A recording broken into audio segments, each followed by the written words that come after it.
Yo, welcome back to Spangled Gamblers. It's July, it's summer. Oh, Zoltar. Oh, who's that guy?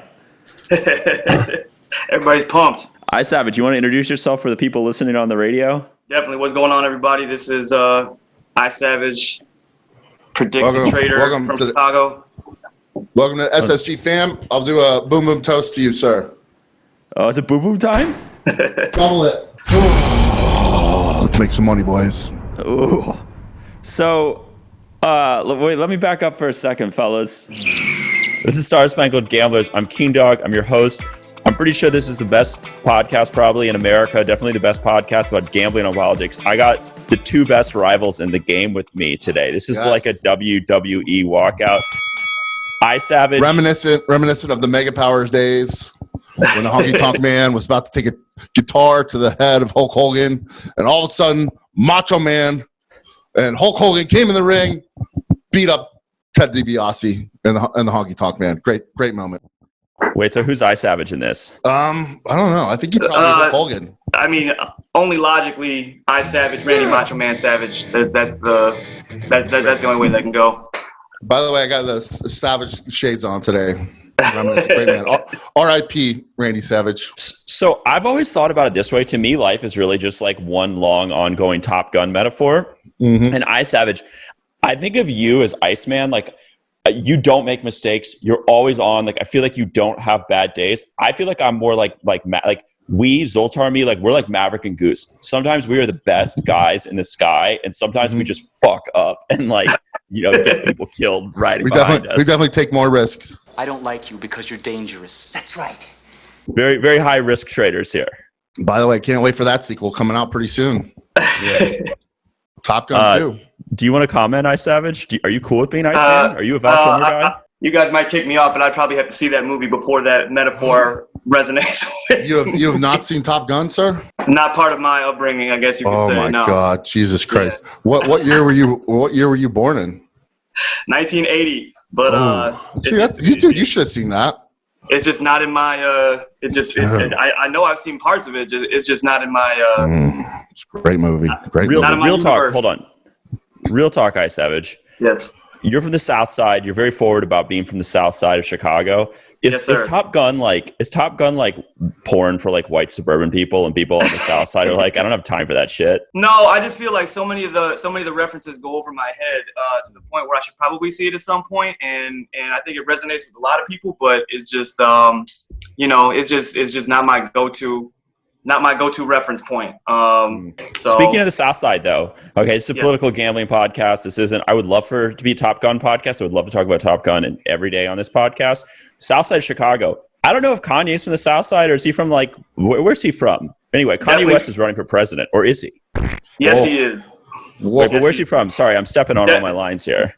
Definitely from the South Side of Chicago. Kind of from the Chatham, Auburn, Gresham community area. I wouldn't say a stone's throw from here, but I could get there within 10 minutes. Well, thanks to the random knowledge you accumulate playing the predicted game, I now know that Kanye's mom is from Oklahoma. Who knew? Throw that in there. Well, but the more important random knowledge is are we still asking whether or not Kanye West is running for president? I think we're all on Kanye is officially running. Am I right? Yeah, but how soon were you on that? That is the interesting question. Kanye was a throwback to the markets that got me hooked on predicted to begin with, where fucking shit was going down 90 to 10 to back to 90, and it all depends on if this document is what it says it is. So what I'm curious to see is when everyone officially jumped on Kanye is running. For me, it was when I realized you had to put $35,000 down. That's when the rubber meet the road, and I said, hold on, this is no longer some crazy predicted user trying to scam the system. Someone actually put a check down for $35,000. It corresponds to the form that was filed with the FEC a day earlier. This is a legit campaign for Kanye. When did you guys officially hop on the Kanye train? Because when I did it with Oklahoma, it was already at 90. It was kind of too late, but I still got it maxed out going for that $100. But when did you guys jump on the Kanye train?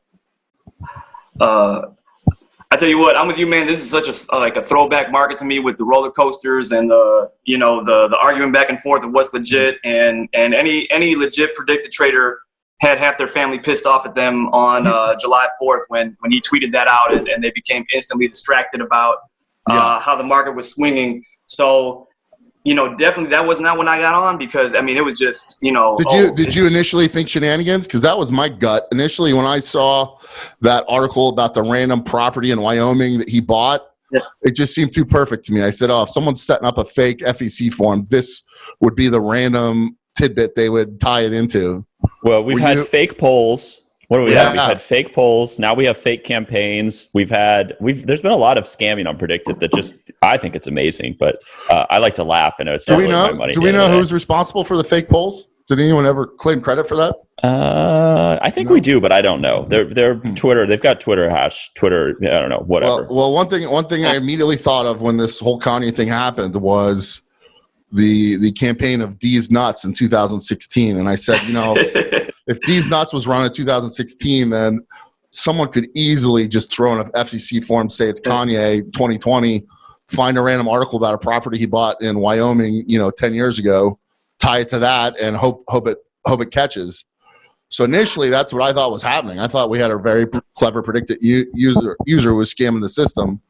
But like I said, once the Oklahoma filing became apparent and the $35,000 check, and I think Fox or some news outlet interviewed the Oklahoma Elections Commission, they said, there's 3 independents. One of them's Kanye. I said, did you play it both ways? Yeah, I was playing it that morning when I got on. I definitely saw the form as more legit from the beginning, because I thought it was just a little bit too well done to be to be a scam by the average. There were names that were attached to him professionally. I think that the addresses. Yeah, that was a tough one. Once his publicist was connected to it, but still, then I thought, I don't know, maybe they hacked into our thing. I don't know. So hold on, Zoltar. I want to hear this. iSavage. Me too.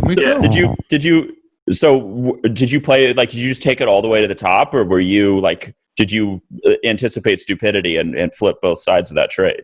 Yeah, it was definitely just a lot of swings. I wouldn't say I was flipping both sides, because I would just, yes would get kind of cheap, and under 50, and then I would kind of buy again, and then would hit 70, and I would sell again, and then it would go down again. So because what I didn't want to have happen was to be caught on the wrong side of no, and just have it brutal, decimate, right? So that's when I play both sides. It's usually not buying one side, buying the other side, buying one side. It's usually just if I think it's yes, I'll stay on yes and sell it when it gets to a certain point, and then wait to buy it back again. But yeah, that was that's so brutal when you do that, though, because I can't. I always tell myself not to do that, and I did that in the VP market, and I started flipping. I like to flip on the cheap side of a market because my out of pocket is 20 cents at the worst, and I started flipping no's in the 80s, and inevitably you get caught trying to turn your army around and just get blown out. It's the worst thing ever. Well, let me ask you this, Savage. What struck you as legit with his initial filing? What would you think it was? It was not a ruse by a clever predicted player. What I think, just it was more of, okay, once the details were there, people went back and said, oh, this looks legit. Like you said, it was property that he had bought before. It was names that you could find him being attached to. So, right. It could have easily gone the other way, that somebody had done that research and set the form up that way. But it seemed a lot more. It seemed a lot more legitimate in terms of, it was oh, this address is meaningful, this name is meaningful, and it just seemed like. Did you call the phone number? No.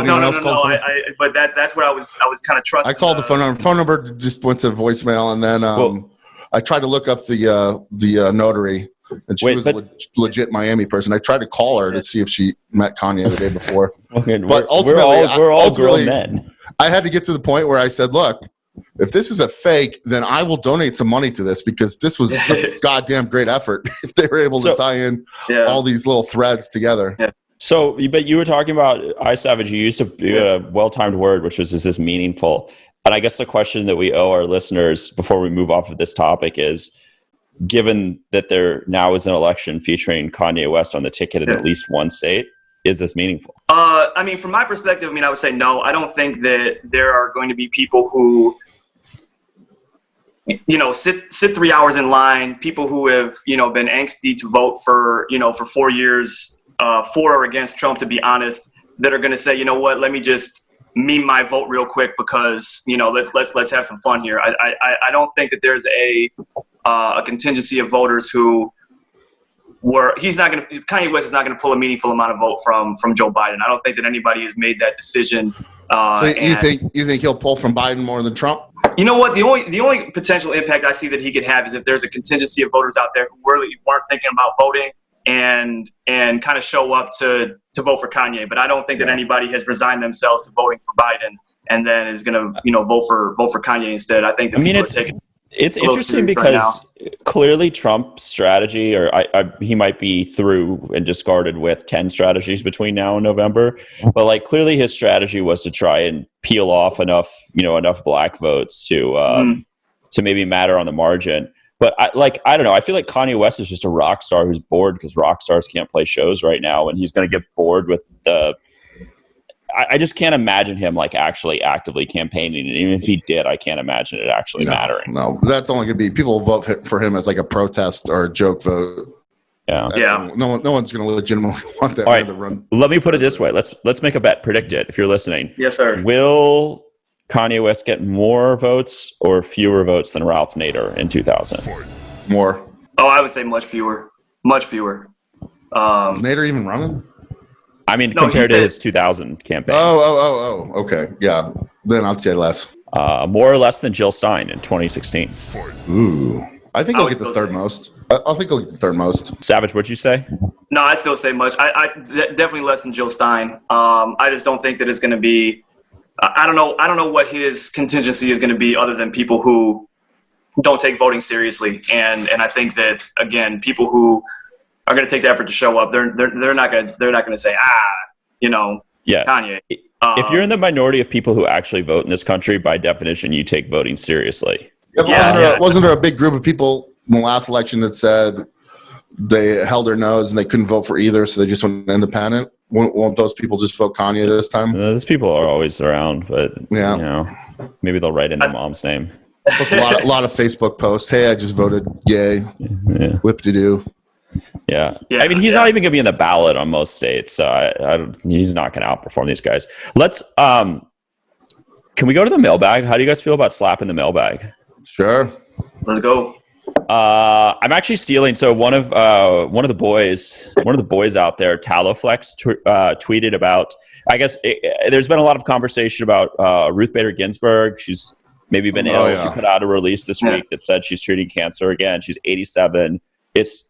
There's always an overtone of sadness when that's a story that's in the news. But anyway, Taloflex tweeted ominously. Let's have this conversation, maybe with some levity, or maybe very ominously. He said, quote, and Taloflex is a doctor, I think, 5-year survival for pancreatic cancer is about 9%. RBG was diagnosed 11 years ago. The future of the country depends on her making it 6 more months. Have you guys watched that Charlize Theron show on Netflix, The Old Guard? No. I watched the trailer last night and put it on the list.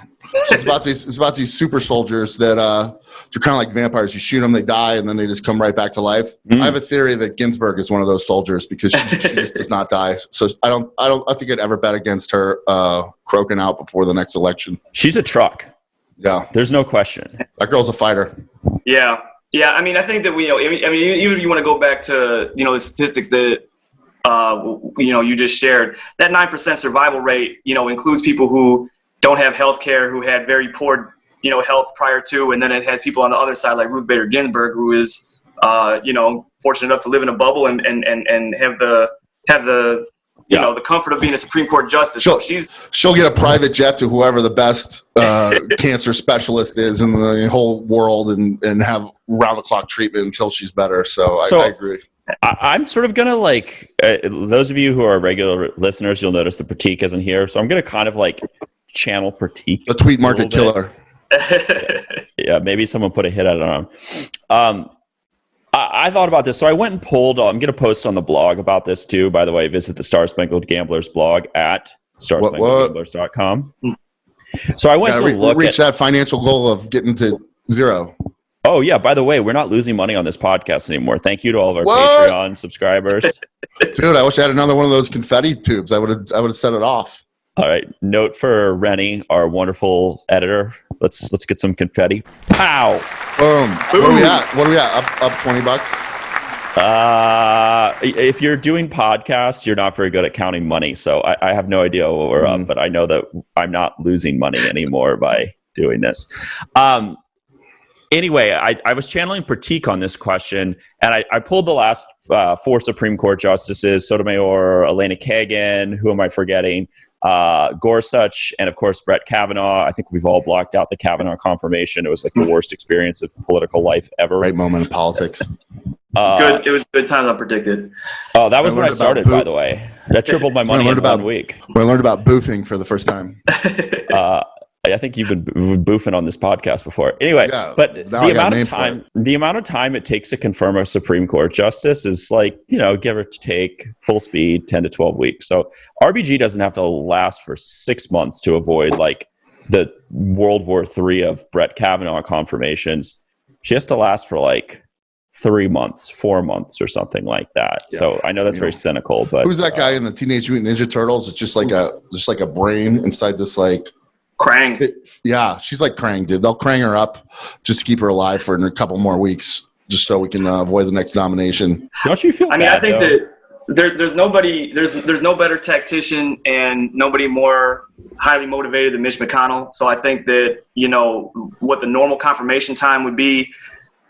Man, you cut that by 50% or more if he's salivating over, another seat on that Supreme Court. I think that you got Lindsey Graham as the head of the Judiciary Committee. You cut out all decorum, you cut out all tradition, and he would make it happen in terms of some of what the normal holdups are. The incentives are fascinating because I was sort of gaming this out in my head because I sense, like, if you hate me. If you listen to this podcast and you hate me, maybe you hate me because, among other reasons, I tend to give people the benefit of the doubt. So I was because you ate me. So I think about it and I'm like, well, I guess, like, I don't know. It's like, what is the right thing to do? Because if you're Mitch McConnell, you know that you're probably going to lose 2 conservative justices in the next presidency. But there seems like there's some like unspoken interest on the court and maybe even around like Lindsey Graham types to try and figure out how to depoliticize the court. But then at the same time, like McConnell and the Republican senators have put through, what's their statistic, 200 conservative justices. Yeah. And then at the same time, like McConnell's running for re-election. So if he doesn't jam a Supreme Court justice through, like maybe Trump turns against him and basically denies him re-election in Kentucky. So like there's so many thought patterns to latch onto. And it's makes my head explode. Some people might have a moral issue with betting that some old lady is going to die. So there's that also. No, there's that. But it depends on, and again, kind of like you're saying, Zoltar, is the morbidity of even talking about it, but whether she goes before November or if she goes after. Because if she goes before, I think that there's some, the Susan Collins and the some of the more vulnerable Republican senators, they might actually want to show some deference and not support another justice going through in the interest of elections. If it's after November and she goes, I think, and especially if a lot of those lose, I think that they're going to be perfectly fine with burning the house down on the way out. And that's probably going to be the dividing line. If she were to happen to have to leave the court or be gone before or after the election. Do you guys feel bad? Like, I feel bad now that the court has been such a politicized thing. And I've said it before and I'll say it again. I don't think that the courts are nearly as politicized as like news reporting wants you to think. But like these people just, all of them probably just want to retire. Now they feel like they all have to die in court or something. Yeah, but they got a pretty good gig and they knew what they were getting into. Yeah, I think they all like it too. To be honest, there's it's this impossibility to say that there's going to be just a neutral judge who just plays things constitutionally and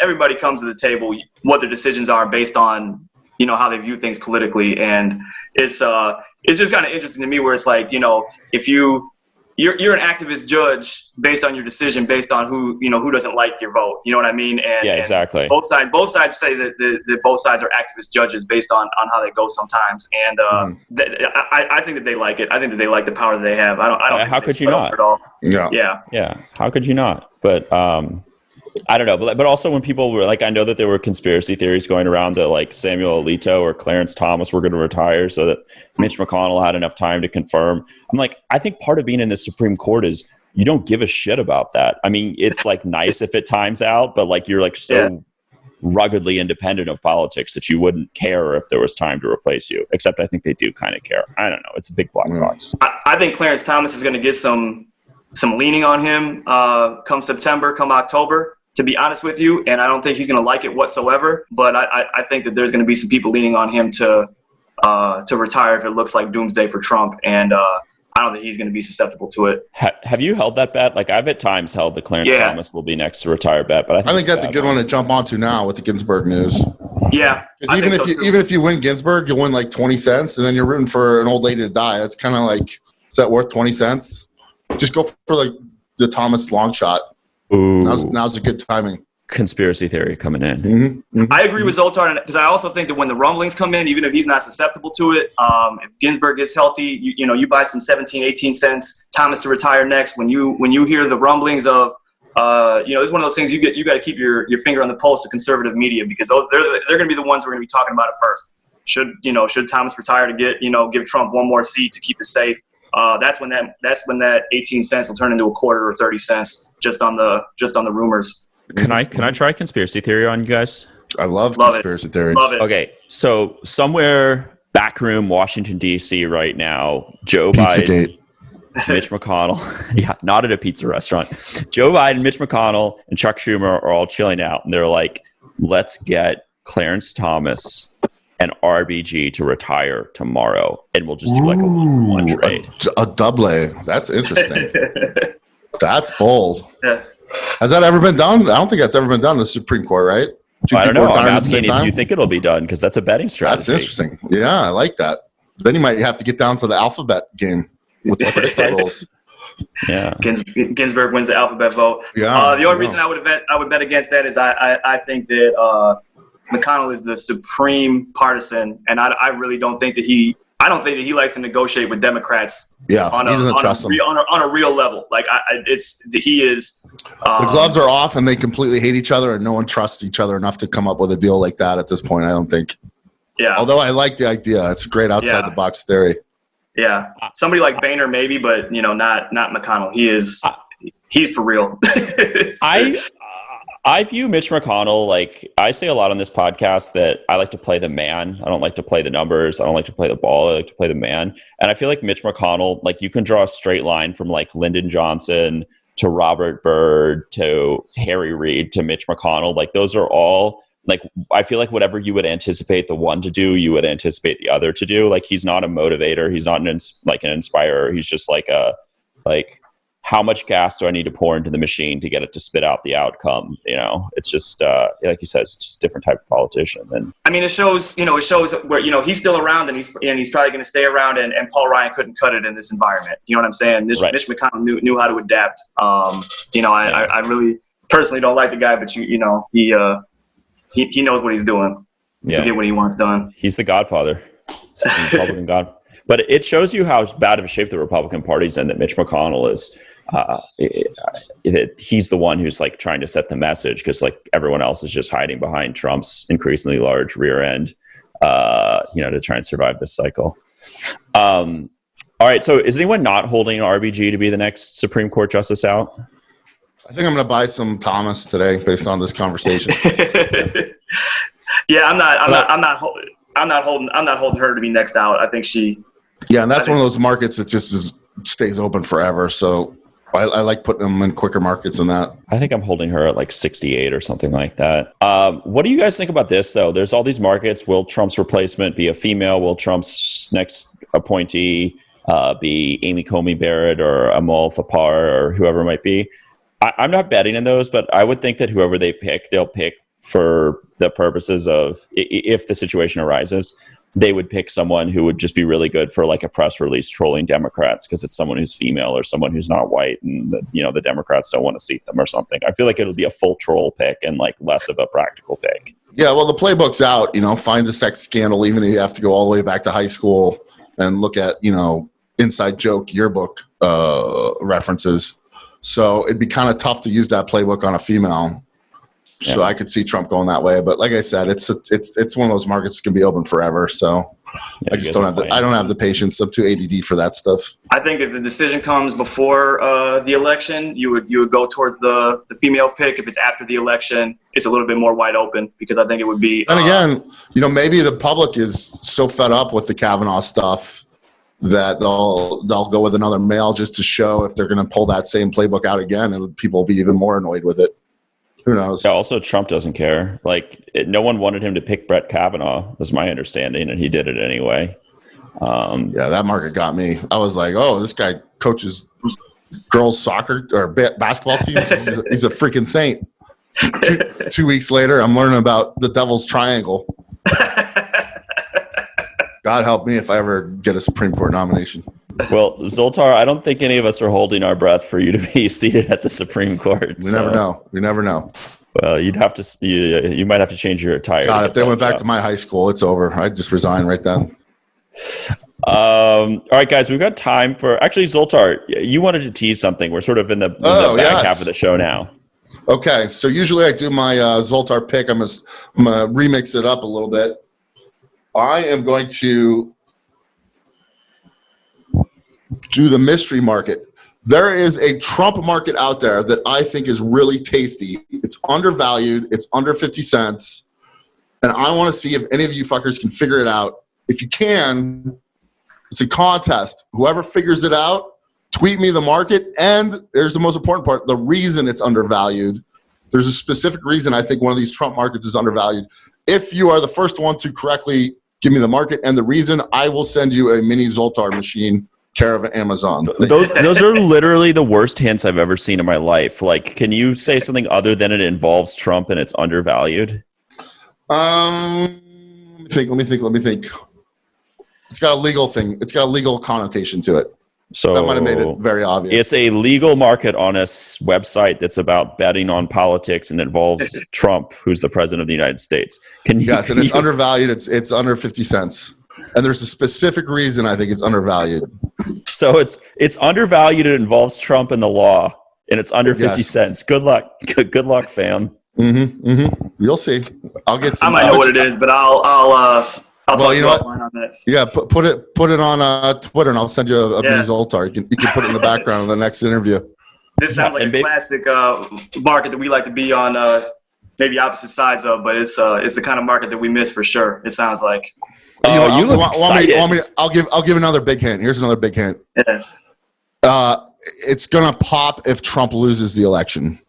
Oh yeah, I know what it is. I think we're probably just gave it away. I think he just gave it away. Same side. Oh my God, I love this. It's like watching the two opposing locker rooms getting suited up for the game when you two start running your mouths. No, you know what? That's where me and Zoltar bonded, man. You find yourself on the same side of somebody in a dogfight like we did in the Israel Chargers market. Netanyahu, that one was great. That's it, man. We ever since then we roll on the same roll on the same Cadillac.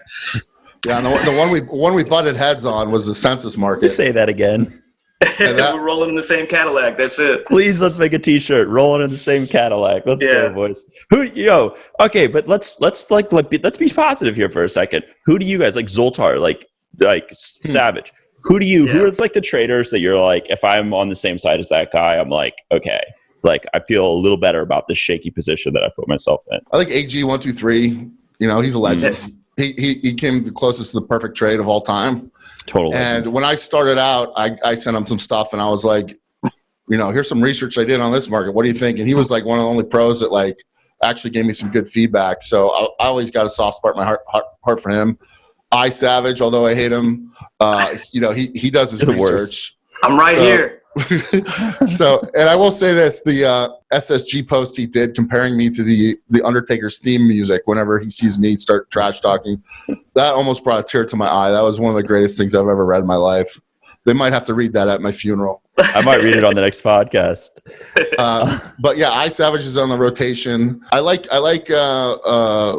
W.L. Christ, I think is his name is. I don't even know. He's a douchebag who likes to tell everyone he's a top 10 law student. But I like him just because I like to see what the legal markets are.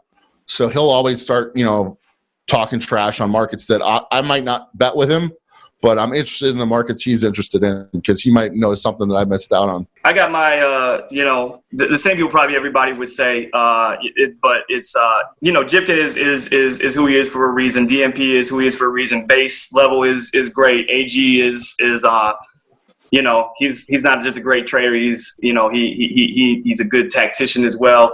Dave S is great. So there's just a lot of people who I run ideas by as well. But one person I'm going to say right now who needs to reach out, Bobo is a very understated player, and Bobo, reach out to me, man, because you used to be around a lot more. I see you still trading, but that man knows elections as well. Who do you think one of the big names are that is deceptive? Like someone who's good, but they use their talents for evil. I'll start with Rainbow Jeremy. I tell you, don't trust a thing that guy posts. You just got to know when he's lying and when he's not. You got to get into the rhythm of it. Yeah, get in the game, bro.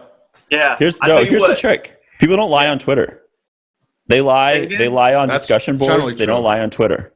But I'll tell you, I was one of those rookies who, when I first started on Predict It, I thought, oh, this guy Rainbow Jeremy, he's got articles written about him. He must be the one who knows the most. And I was looking at his stuff, and right away I was like, whoa, this guy is definitely lying. You got to be careful. There's a lot of wolves out there. There's some trolls under that bridge. Yo, but like make friends. So like real life stories. Friends. Yeah. I've been like posting very little, and I've been like, oh, well, I don't have time to gamble. I've got to, do a lot of work at my real job.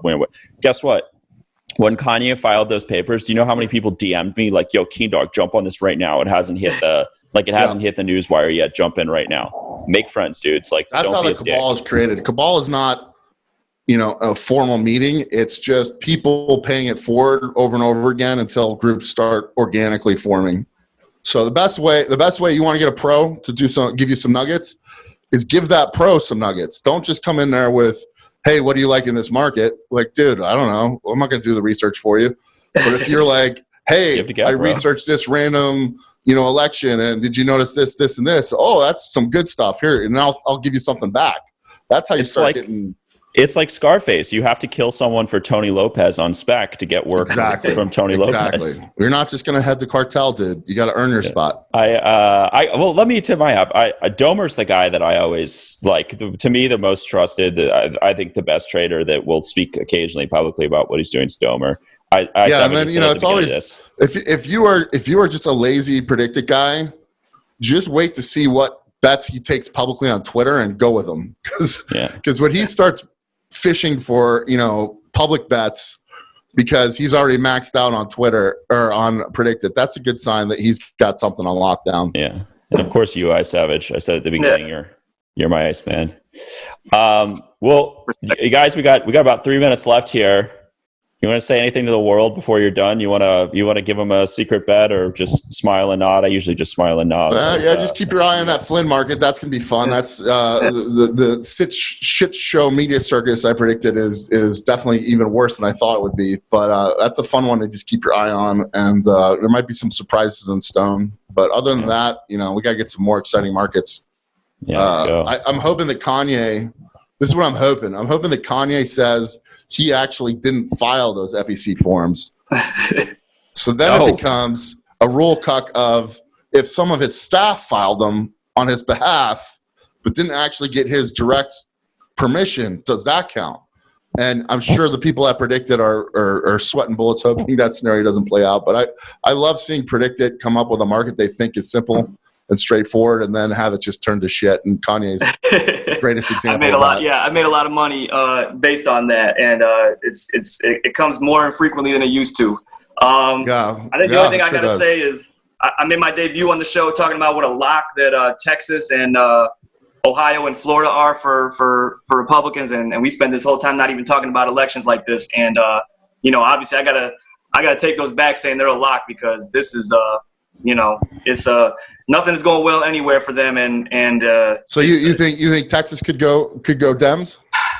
Well, I'll put it like this. I said this to somebody this week. Coronavirus is still really only kind of pissing off people who are inconvenienced by it right now, and not everybody has been personally affected by it. So right now, you've only got people who are mad who have empathy. Once it starts affecting the selfish people because they lost somebody, then that's when votes start turning around. So you know what you just told me? Yes, sir. You told me you got to come back again in a week or two, and we can actually talk about this. Yeah. Yeah. So anyway, so much to talk about. Always too much to talk about, but we don't want to take too much of your time either. iSavage, we want to see you as often as possible on this show. Zoltar, thanks for joining us. Word. Oh, and follow us, damn it, like StarSpangledGamblers.com. Join our Patreon group, support us, tell your friends about us, like and follow. Like if just put in $5 a month. It makes a huge difference. These mics and stuff we buy, they're not free. This beard that needs to be replaced. That's right. Zoltar beard refurbishment campaign. Let's do it by Memorial Day or Labor Day. I'll let you guys pick the color.